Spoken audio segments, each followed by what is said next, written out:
Kesultanan Banten adalah sebuah kerajaan Islam yang pernah berdiri di Provinsi Banten, Indonesia.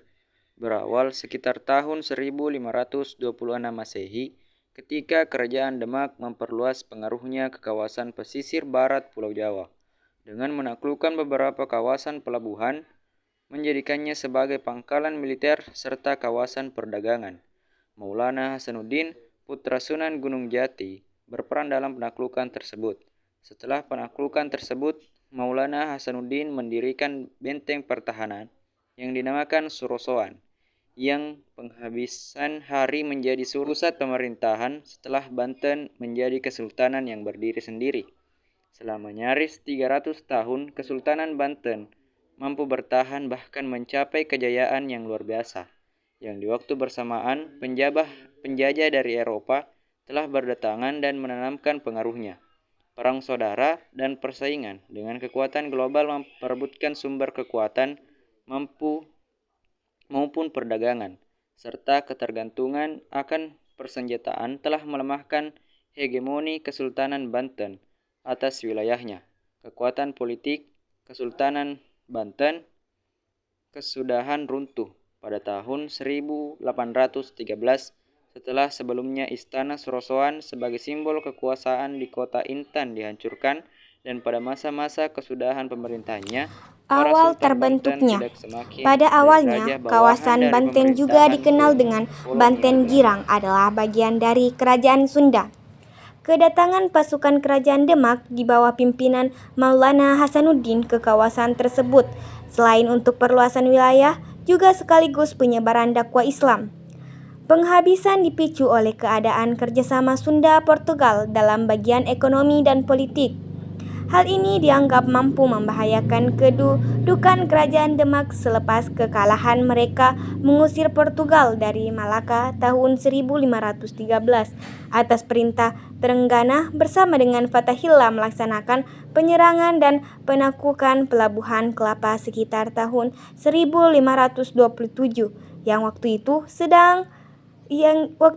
sedang adalah pelabuhan utama dari Kerajaan Sunda. Selain mulai membangun pertahanan di Banten, Maulana Hasanuddin juga melanjutkan perluasan kekuasaan ke daerah penghasil lada di Lampung. Dia berperan dalam penyebaran Islam di kawasan tersebut. Selain itu, dia juga telah melaksanakan kontak dagang dengan Raja Minangkabau, Kerajaan Indarapura, Sultan Munawar Shah, dan dianugerahi keris oleh raja tersebut. Seiring dengan kemunduran Demak, terutama setelah meninggalnya Trenggana, Banten yang sebelumnya vasal dari Kerajaan Demak mulai melepaskan diri dan menjadi kerajaan yang mandiri. Maulana Yusuf, anak dari Maulana Hasanuddin, naik tahta pada tahun 1570, melanjutkan ekspansi Banten ke kawasan pedalaman Sunda dengan menaklukkan Pakuan Pajajaran tahun 1579. Penghabisan dia dialihkan anaknya Maulana Muhammad yang mencoba menguasai Pelembangan tahun 1596 sebagai bagian dari usaha Banten dalam mempersempit sikap yang dibuat Portugal di Nusantara, namun gagal karena dia meninggal dalam penaklukan tersebut.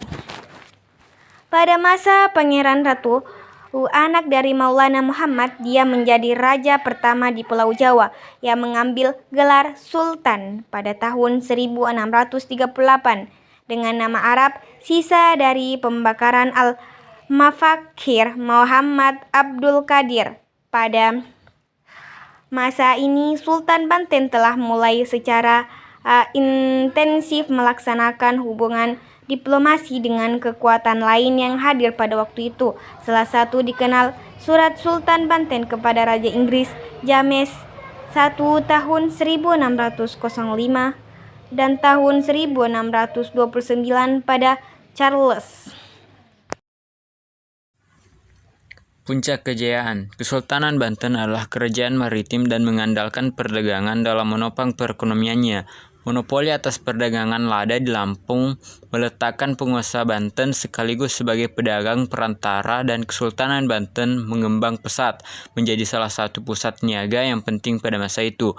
Perdagangan laut mengembang di seluruh Nusantara. Banten menjadi kawasan multietnis, ditolong orang Inggris, Denmark, dan Tionghoa. Banten berdagang dengan Persia, India, Siam, Vietnam, Filipina, Cina, dan Jepang. Masa Sultan Ageng Tirtayasa bertahta pada 1651 sampai dengan 1682 dipandang sebagai masa kejayaan Banten.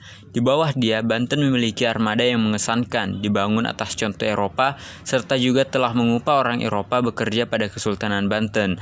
Dalam mengamankan jalur pelayarannya, Banten juga mengirimkan armada lautnya ke Sukadana atau Kerajaan Tanjung Pura dan menaklukkannya tahun 1661.